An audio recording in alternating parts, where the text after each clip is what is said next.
jadi agak sedikit lebih bertambah. Biasanya eselon 2 kuasa pengguna anggaran, sekarang udah bertambah menjadi eselon 3 bendahara.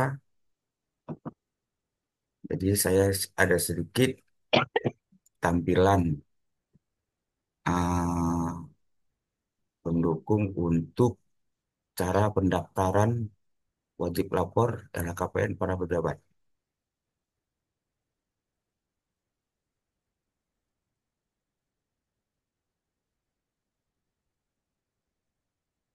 Ini ada saya buat sedikit cara pendaftaran wajib lapor LHKPN.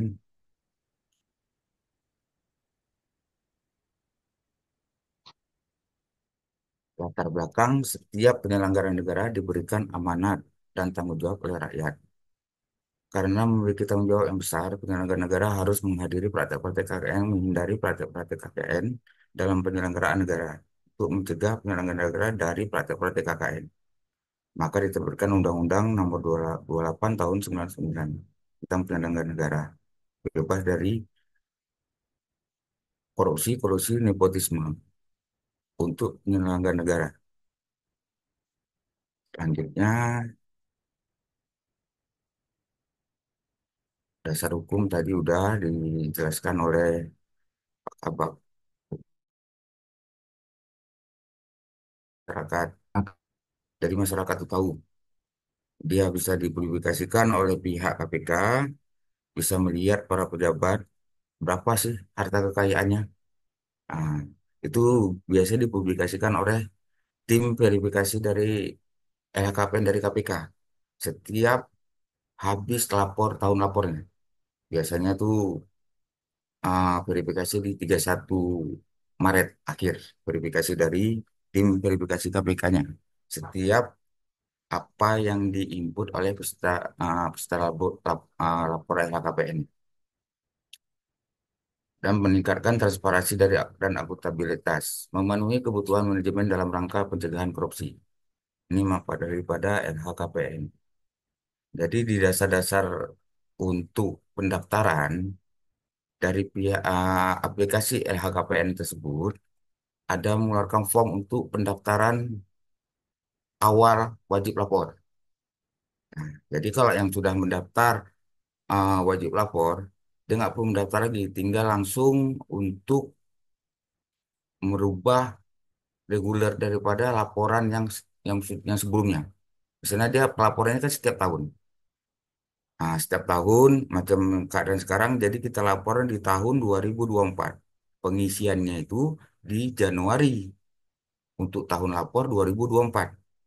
Nah, jadi seperti yang dijelaskan Pak Kabak, kita di Aceh Timur ada pergub untuk penambahan laporan LHKPN pejabatnya seperti eselon 3.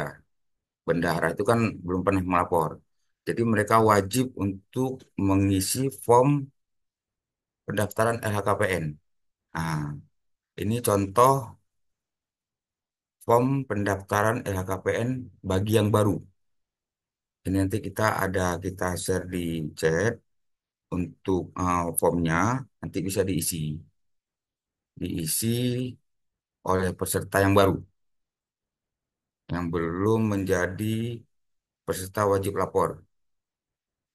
Jadi di sini ada tampilan, nanti kita share bisa ngambil di chat untuk pengisiannya laporan yang untuk form lapor aktivasi fillingnya. Jadi di sini yang dipakai NIK KTP. Nah, jadi kalau kenapa mungkin KPK pihak KPK memakai NIK KTP enak deteksi ya harta-harta para pejabat. Jadi semua kan pengurusan harta tanah yang diserahkan seperti Pak Kabar tadi, kamu memakai NIK KTP. Jadi tim verifikasi enak mengecek betul nggak nih atas nama si Polan pejabat negara. Nah, jadi kalau memang bahasa tadi yang diinput belum menginput di aplikasi di laporan LKPN-nya dari pihak tim verifikasi itu sudah tahu. Oh ada sih pejabat ini yang nggak menginput hartanya. Itu dia. Jadi di sini saya ada contoh form untuk pengisiannya. Nicknya ini nick KTP yang aktif, perorangan. Siapa yang menjadi pejabat peserta laporan LHKPN. Ini laporan pribadi, pribadi langsung. Laporan kekayaan pribadi dari pejabat penyelenggara negara tadi. Bukan laporan daripada kantor camatnya, ataupun bukan laporan dari OPD-nya. Bukan, ini laporan harta kekayaan pribadi pejabat negara. Makanya di sini di form permohonan aktivasi sebagai peserta LHKPN-nya, ini KTP pribadi yang peserta langsung. Ini namanya, tempat tanggal lahir, laki-laki atau perempuan, habis itu NIP, NIP pegawai. Nah, di sini instansi pemerintah Kabupaten Aceh Timur. Ah, ini jelas nampak Bapak Ibu. Di sini pemerintah Kabupaten Aceh Timur. Unit kerjanya kalau memang dia di kecamatan, dibuat kecamatan apa? Kalau dia di OPD, buat dinasnya. Ah, jadi seandainya kan ini udah masuk eselon 3 nih. Eselon 3 mungkin start dengan mungkin kabit. Nah, jadi kabit di sini masuk unit kerjanya dinas, misalnya Badan Kepegawaian BKPSDM. Kebetulan mungkin Bu Pani udah mulai kena lapor ini, mungkin eselon 3 ya. Nah, jadi di sini unit kerjanya BKPSDM, subunitnya tetap BKPSDM, jabatannya nih jabatan Bupani, kabitnya. Di sini diletak di bendaranya. Kalau bendara dia bendara. Ini sebagai contoh. Ah, Menurut apa wajib lapor yang dijelaskan oleh Pak Kabak tadi. Siapa-siapa aja yang wajib lapor Pergub baru tadi. Jabatannya dibuat di sini. Dan alamat emailnya alamat email yang aktif. Yang aktif. Karena nanti setelah di form verifikasi ini bahan ini diserahkan ke administrasi di BKPSDM untuk diinput sebagai peserta wajib lapornya. Ah, itu juga nomor HP-nya juga nomor HP yang aktif. Karena setiap nanti apa kegiatan laporan masuknya ke nomor HP yang aktif itu. Oh, ini waktu saya isi nomor HP-nya ini. Waktu pas nanti pelaporan nomor HP-nya mungkin ada kendala apa. Bisa kita rubah nomor HP-nya melalui aplikasi nanti. Itu ada waktu untuk penjelasan tetap muka pengisiannya. Mungkin itu di bulan 1 ya kapan ya? Kalau nggak salah kita. Mau kita rencanakan di bulan 1 tentang pengisian kan? Ya, ya, Ah, jadi Pak ini Au. jadi ini kita masih tentang pendaftaran dia dulu. Sambil kita menjelaskan singkat sedikit-sedikit tentang LKPN itu. Dah, jadi ini lampiran ini untuk pengisiannya. Selanjutnya dia ada 4 halaman di form ini. Udah terisi semua udah oke, udah aktif, udah pas email, nomor HP udah oke, aktif semua. Lanjut ke halaman ke ini. Ini di halaman ini, halaman 34 ini form yang wajib diisi oleh peserta LHKPN-nya. Ini yang wajib. Dari halaman 1, halaman 2 itu cuman tulisan aja. Di halaman 3 ini wajib dijelaskan kembali nick-nya, nomor HP dan email tadi. Jadi di bawah kolom ini diparap oleh peserta LHKPN-nya, wajib diparap. Kalau enggak nanti waktu pas kita kirim form ini ke KPK, mereka nggak mau terima. Hmm, jadi fisiknya nanti ini fisik form LHKPN setelah diisi diparap diserahkan ke BKPSDM, ke administrasinya. Ini diparap, setelah udah isi di sini diparap, nanti ada lampiran. Ini udah selesai nih di sini nggak ada lagi, nanti di print semua diparap diserahkan ke BKPSDM. Ini pengisian pendaftaran.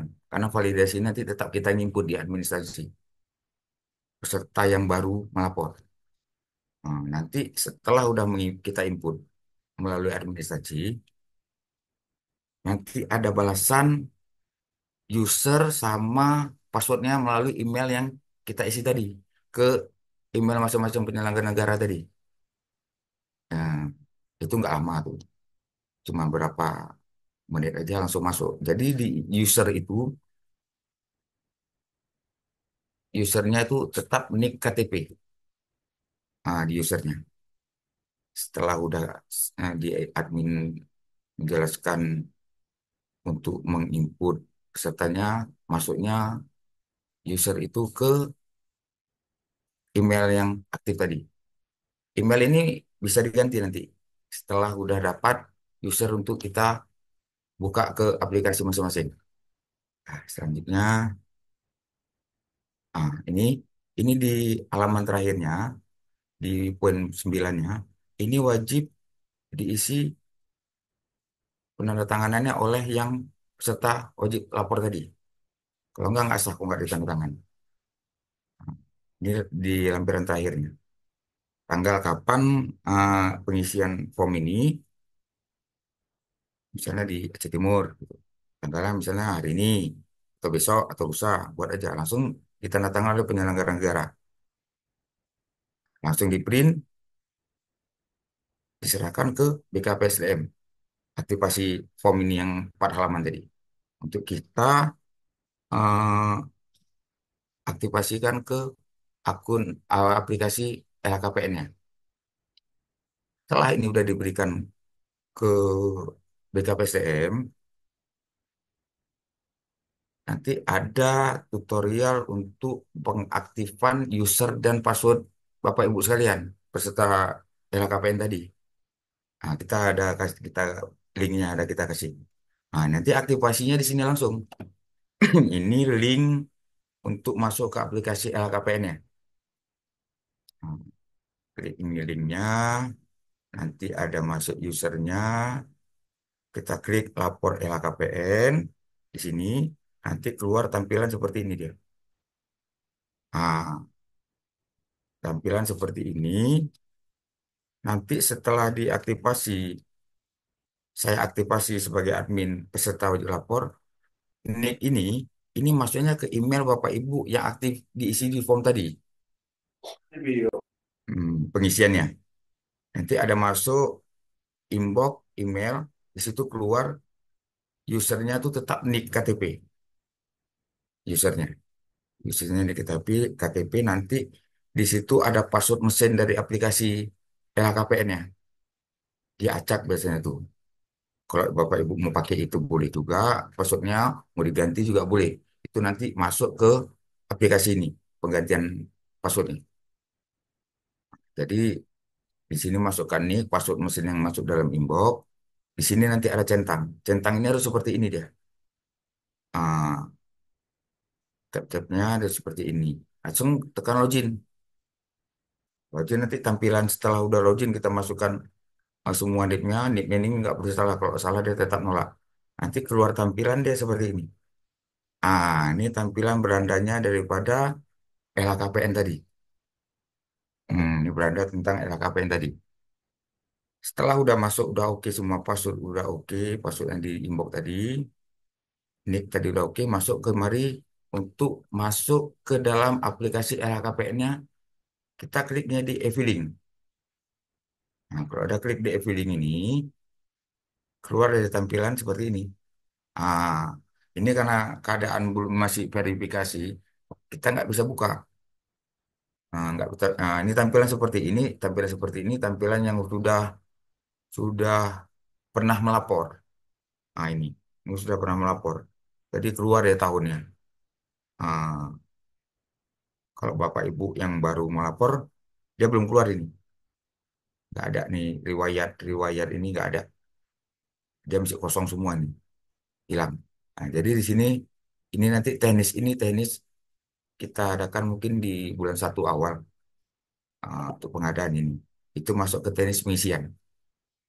Nah, tadi jadi hari ini kita untuk sebagai pendaftaran daripada peserta wajib lapor aja dulu. Sebenarnya sih nggak nggak ada perlu kita takut untuk mengisi harta kita. Saya pun udah konsultasi juga ke tim verifikasi kan. Hmm, Kenapa sih Bu para pejabat kok takut memasukkan hartanya? Sebenarnya nggak ada masalah. Mereka bilang asal tahu asal usul hartanya itu jelas. Mau banyak pun nggak apa-apa katanya. Mau ada hartanya sampai 1 miliar atau bergeraknya, nggak ada masalah. Yang penting asal usulnya jelas. Hmm. Jadi pun saya pun memberi arahan, memberi informasi ke para pejabat yang sudah melaksanakan LHKPN ini ya seperti itu juga. Jadi dari pihak KPK pun selagi itu hartanya asal usulnya jelas, ya mereka pun nggak ada masalah. Memang kalau memang banyak itu hartanya warisan, kan nggak mungkin juga diperiksa harta warisan, kan gitu kan. Nggak perlu takut. Jadi saya pun udah ngomong ke tim verifikasi sana. Jadi nggak perlu takut Bapak Ibu yang pejabat di Jawa Timur untuk mengisi harta kekayaannya katanya. Selagi itu dia jelas asal usulnya memang dia beli hmm, warisan, mau kredit, nggak ada masalah katanya. Gitu. Memang pendapatan pun kita ada diimbangi dengan pendapatan-pendapatan lain apabila ada. Jadi untuk sementara untuk pendaftaran dari LKPN sampai di situ kita melanjut ke pertanyaan aja, lebih efisien. Kalau pertanyaan saya langsung jawab, kendala apa dari Bapak Ibu para pejabat penyelenggara yang baru-baru. Kalau yang sudah melapor mungkin Bapak pejabatnya udah mengerti karena udah pernah. Apalagi udah sampai laporannya udah 3 tahap, 4 kali lapor, udah sampai 5 kali lapor. Biasanya seperti itu eselon 2 itu udah banyak tuh laporannya udah sampai lima periode laporannya. Jadi mereka udah paham sebenarnya. Ini kan untuk yang baru-baru ini mungkin "Mak, kena laporan LHKPN, ngeri ini." Ini yang baru-baru ini takut. Sebenarnya aku nggak perlu takut. Isi real aja keadaan seperti apa biasanya. Kok memang kita memang cuma Honda, ya Honda aja. Nggak ada masalah, nggak usah takut untuk memasukkan.